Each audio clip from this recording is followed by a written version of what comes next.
सभी को नमस्कार। आज बात करते हैं राजस्थान की जलवायु के बारे में।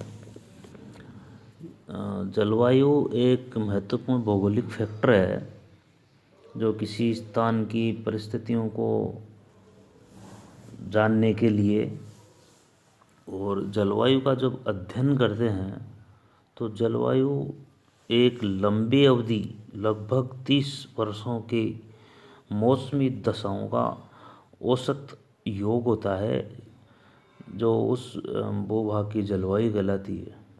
मौसम जो शब्द है वो अरबी शब्द मौसम से बना हुआ है जिसका अर्थ होता है मानसून। और ये मौसम के जलवायु होती है वो एक निर्धारित किसी भाग की पूरे काफ़ी लंबे समय को व्यक्त करती है, जबकि मौसम होता है वो कई तत्व होते हैं उसके, जैसे तापमान, आर्द्रता, वर्षा, वायु वेग, धूप की अवधि की संख्या, दिनों की संख्या, बादलों के दिनों की संख्या। तो इनके सम्मिलित स्वरूप को जलवायु कह सकते हैं। तो इसको प्रभावित करने वाले जो तत्व है जलवायु को, वो अक्षांशीय स्थिति है, जल की सापेक्ष स्थिति है, पर्वतीय अवरोध है, ऊंचाई है, समुद्र तल से प्रचलित हवाएं हैं, महाद्वीपीयता की स्थिति है। ये चीज़ें हैं वो जलवायु को प्रभावित करती है और इनका अध्ययन करना आवश्यक हो जाता है। राजस्थान 23 डिग्री 3 मिनट से 30 डिग्री 12 मिनट उत्तरी अक्षांशों में स्थित है और इन्हीं अक्षांशों में साइबेरिया, अरेबिया, मिस्र का उत्तरी भाग जिसको सहारा मरुस्थल कहते हैं, ये इन्हीं अक्षांशों में स्थित है। और जलवायु की दशाएं राजस्थान की अपेक्षा अधिक कठोर और प्रचंड है वहाँ की। भारत के उत्तर प्रदेश और पश्चिमी बंगाल के अधिकांश भाग भी इन अक्षांशों में स्थित है। इनकी स्थानीय कारकों के फलस्वरूप जलवायु में पर्याप्त लेकिन अंतर है। अक्षांशीय स्थिति काफ़ी हद तक उष्णकटिबंधीय क्षेत्रों में सूर्याभिताप और प्रचलित वायु की दिशाओं को निर्धारित करती है। राजस्थान के दक्षिण भाग है वो कच्छ की खाड़ी के लगभग 225 किलोमीटर और अरब सागर से लगभग 400 किलोमीटर की दूरी पर है।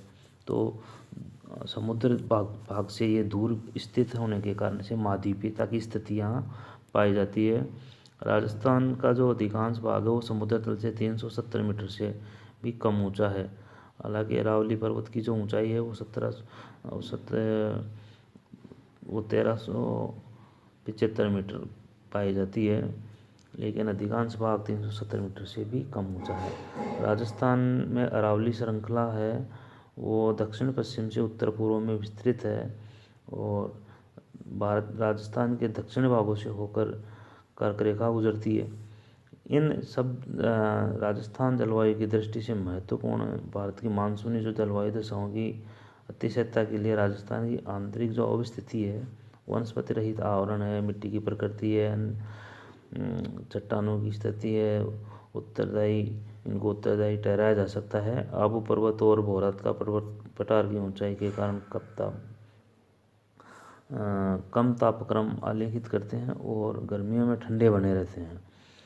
जलराशियाँ पिछोला झील, फतेहपुर आदि भी कुछ सीमा तक स्थानीय जलवायु के तापक्रम को प्रभावित करती है। सामान्य स्थिति में अरावली पश्चिम में राजस्थान की जलवायु विश्व के अन्य मरुस्थलों की अपेक्षा और अर्ध मरुस्थलीय प्रदेशों में तापमान ऊंचे और कठोर, सूखे, लंबी अवधियां हैं, उच्च वायु वेग, निम्न सापेक्षिक आर्द्रता जैसी विशेषताएं पाई जाती है। शीत ऋतु काफ़ी ठंडी और तापमान कभी कभी हिमांक बिंदु से भी नीचे चले जाते हैं। ये स्थितियां हैं। और विशेषताओं की बात करते हैं राजस्थान की जलवायु की, तो प्रदेश की लगभग सारी वर्षा गर्मियों में मानसूनी वर्षा होती है वो गर्मियों में मानसूनी हवाओं से होती है। शीतकाल में बहुत कम वर्षा और उत्तरी पश्चिमी राजस्थान में और भी कम वर्षा होती है। वर्षा की मात्रा वह अनिश्चितता है। प्राय 15 जून से 30 जून के मध्य वाष्पीय हवाएं आ जाती है और वर्षा के अभाव में आए साल अकाल और सूखा पड़ता रहता है और कोई निश्चित नहीं है। वर्षा का असमान वितरण है। दक्षिण भाग में अधिक वर्षा होती है और दक्षिण पूर्वी भाग में, जबकि उत्तरी पश्चिमी भाग प्राय वर्षा ही नहीं होते हैं। वर्षा की जो मात्रा है वो पूर्व से पश्चिम की ओर क्रम से कम होती जाती है। ऋतुओं की बात करते हैं तो प्रमुख ऋतुओं में यहाँ पर ग्रीष्म ऋतु है, वर्षा ऋतु है और शीत ऋतु है। ग्रीष्म ऋतु मार्च से प्रारंभ होती है और तापक्रम वृद्धि के कारण वायुमंडलीय दबाव निरंतर कम होता रहता है। तापमान में वृद्धि होने के कारण अप्रैल में हवाएं पश्चिम से पूर्व की ओर चलती है, क्योंकि थार मरुस्थल गर्म होता जाता है। शुष्क और गर्मी से की वजह सूर्य की किरणों का पड़ना है और तापमान दैनिक उसमें बहुत ज़्यादा वो अंतराल होता है दिन के तापमान में और रात के टेम्परेचर में। और मुख्य रूप से गर्म होने वाले क्षेत्रों में बीकानेर, फलोदी, जैसलमेर, बाड़मेर में तापक्रम 40-45 डिग्री से, चूरू है 45 डिग्री तक चला जाता है। अत्यधिक गर्मी से झुलसने की स्थिति हो जाती है और कभी कभी टेम्परेचर 49 डिग्री तक और गंगानगर तक 50 डिग्री तक भी पहुंचा हुआ है। वातावरण में शुष्कता, स्वच्छ आकाश, मिट्टी की बलुई प्रकृति, वनस्पति के अभाव में रात्रि में तापमान अचानक गिर जाता है। दिन में कड़ाके की गर्मी के पश्चात मरुप्रदेश रात को शीतल हो जाता है और रातें मौसम जो होती है वो मरुस्थलों की सुहावनी रातें होती है। भयंकर लू के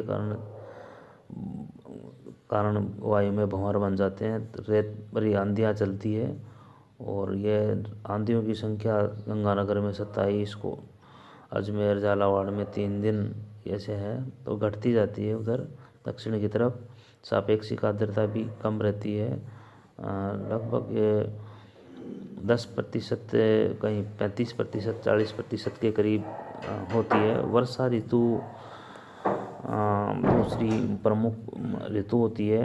जो मानसूनी हवाएं हैं वो हिंद महासागर को पार करती हुई 2 शाखाओं में विभक्त होती है, एक बंगाल की खाड़ी की शाखा और दूसरी अरब सागर से आने वाली। उनका जो लक्ष्य होता है वो सिंध और राजस्थान के निम्न वायु दबाव का जो क्षेत्र होता है उस तरफ वो तीव्र गति से हवाएं चलती है और ये न केवल राजस्थान में बल्कि पश्चिमी क्षेत्रों के मानसूनी क्षेत्र में पहुंचने के बाद भी काफ़ी कम वर्षा कर पाती है, जिसका प्रमुख कारण है दक्षिण पूर्वी वायुधाराएं पहले से अपनी आर्द्रता को गंगा के मैदान में ही समाप्त कर चुकी होती है, क्योंकि यहाँ आते आते इनकी आर्द्रता ख़त्म हो जाती है और राजस्थान में आने के बाद में बहुत ही कम भाग बच पाता है। दूसरा फैक्टर है वो दक्षिण पूर्व से आने वाली जो आर्द्र हवाएं होती है वो उष्ण सागर को पार करने के पश्चात अत्यधिक गर्मी प्राप्त कर लेती है और उनकी सापेक्षिक आर्द्रता 90% से घटकर 50% रह जाती है। लेकिन अत्यधिक पश्चिम में गर्म और शुष्क वायु की ऊपरी धारा की स्थिति के कारण आर्द्रता का अधिकांश भाग सोख लिया जाता है, जिससे वर्षा की संभावना न के बराबर हो जाती है। तीसरा फैक्टर है और राजस्थान में वर्षा की न्यूनता का जो प्राकृतिक अवरोध का भी एक कारण अपन मान सकते हैं। राजस्थान में जो अरावली श्रेणी की जो श्रृंखलाओं का विस्तार है वो हवाओं के समानांतर होने के कारण उनका अवरोध नहीं कर पाता और वो हवाएं आगे की तरफ निकल लेती है। राजस्थान में वर्षा विशेष रूप से मरुस्थल में बहुत विरल और अत्यधिक अनियमित मौसमी और वार्षिक दृष्टि से भी परिवर्तनशील है। वर्षा वितरण में भी क्षेत्रीय भिन्नता स्पष्ट नज़र आती है। तो कुछ क्षेत्रों में वर्षा बहुत ज़्यादा होती है और कुछ क्षेत्रों में वर्षा 10-5 सेंटीमीटर या न के 0 सेंटीमीटर के करीब या कुछ सालों में हो जाता है ऐसा। सबसे अधिक वर्षा राजस्थान में आबू पर्वत के दक्षिण में 150 सेंटीमीटर वर्षा प्राप्त करता है और 93 में आबू पर्वत की जो वर्षा थी वो 250 सेंटीमीटर से भी अधिक के रिकॉर्डेड है।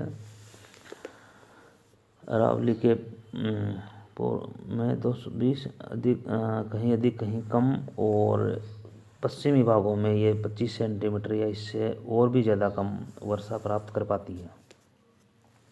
जोधपुर की 35 है, जैसलमेर की 20 है, और ऐसे ही पश्चिम की तरफ जाएंगे तो वहाँ पर और भी वर्षा कम हो जाती है। औसत वर्षा है। अभी तक आलेखित वार्षिक वर्षा का अधिकतम गंगानगर में 64 सेंटीमीटर, बीकानेर में 172 सेंटीमीटर, फलौदी में 117 सेंटीमीटर, बाड़मेर में 90 सेंटीमीटर, जैसलमेर में 45 सेंटीमीटर मैक्सिमम जो वर्षा के रिकॉर्डेड आंकड़े हैं। और कुछ वर्षों के जो वार्षिक वर्षा जो इसकी बात करते हैं राजस्थान की, वो 57.51 सेंटीमीटर राजस्थान की कुल औसत वार्षिक वर्षा है। इस प्रकार 1961 से 16 तक 56 वर्षों में 18 वर्ष अर्थात 1961 कुछ वर्ष ऐसे हैं जिसका मैं वर्णन नहीं कर रहा हूँ और रिकॉर्ड की गई। इसमें औसत से अधिक रिकॉर्डेड वर्ष है। इसमें है 64 है, 67 है, 70 है। इस प्रकार लगभग 18 वर्ष 56 वर्षों में 18 वर्षों में अधिक वर्षा हुई है, जबकि शेष में भयंकर अकाल की स्थिति रही है। अगली वर्षा है वो है अगली ऋतु है शीत ऋतु, जिसको अपन उसको दो भागों में बांट सकते हैं। शीत ऋतु अक्टूबर से दिसंबर के मध्य और दिसंबर से फरवरी तक, जिसको अक्टूबर से जो दिसंबर तक है, इसको मानसून प्रत्यावर्तन काल कहा जाता है। भारतीय जलवायु की दृष्टि से दक्षिणी पश्चिम मानसून और उष्णकटिबंधीय सीमांत के प्रत्यावर्तन के पश्चात कुछ समय के लिए तापक्रम में थोड़ी सी वृद्धि हो जाती है। तत्पश्चात शीत ऋतु का धीरे धीरे आगमन शुरू हो जाता है और वर्षा समाप्त प्राय लौटने की तरफ अग्रसर होती है और मौसम स्वच्छ और साफ और हवाओं की जो गति होती है वो मंद हो जाती है और थोड़ी ठंड में वृद्धि होती है। आगे मध्य दिसंबर से फरवरी तक उत्तरी पश्चिमी हवाएं और दक्षिणी एवं दक्षिणी पूर्व से उत्तर पूर्व की हवाएं भारत में प्रति चक्रवातीय कोष के कारण उत्पन्न होती है और फलस्वरूप शीतकालीन चक्रवात राजस्थान में पश्चिम से पूर्व की ओर चलते हैं। इस अवधि के दौरान पूरे प्रदेश में तापमान धीरे धीरे कम होने लगते हैं और वर्षा या तो बहुत कम होती है या बिल्कुल नहीं होती है। जो कुछ होती है उसको मावट कहा जाता है और कभी कभी पश्चिमी विक्षोभों से ये जुड़ने के कारण बहुत लंबे समय तक चलती है। और इनका जो विक्षोभों गर्तों का जो प्रमुख क्षेत्र होता है वो है जयपुर, अलवर, सीकर प्रमुख भाग होते हैं इसके। जनवरी और मई की समताप रेखाएं आपस में काफ़ी विषमता रखती है, या यूँ कहें कि जनवरी और मई की समताप रेखाएं एक दूसरे से विपरीत होती है। जनवरी का औसत तापमान विभिन्न केंद्रों पर 14 डिग्री से 17 डिग्री के बीच रहता है और आबू में ये 8 डिग्री और उत्तरी क्षेत्रों में तापक्रम प्रवणता अधिक, जबकि दक्षिणी क्षेत्रों में तापक्रम प्रवणता कम मिलती है। क्योंकि टेम्परेचर वेरिएशन होने का प्रमुख कारण है वो रेत का जल्दी गर्म होना और रेत का जल्दी ठंडा होना होता है। माउंट आबू पर्वतीय क्षेत्र में स्थित होने के कारण से ये टेम्परेचर यहाँ पर दूसरा फैक्टर काम करता है, क्योंकि पर्वतीय क्षेत्र होने के कारण ऊंचाई पे जाने पे तापमान घट जाता है और हिमांक बिंदु से आप टेम्परेचर नीचे पहुंच जाते हैं। ये है शीत ऋतु। सबको धन्यवाद। आगे बात करेंगे जलवायु के विभिन्न जो राजस्थान में प्रकार है उनकी। धन्यवाद।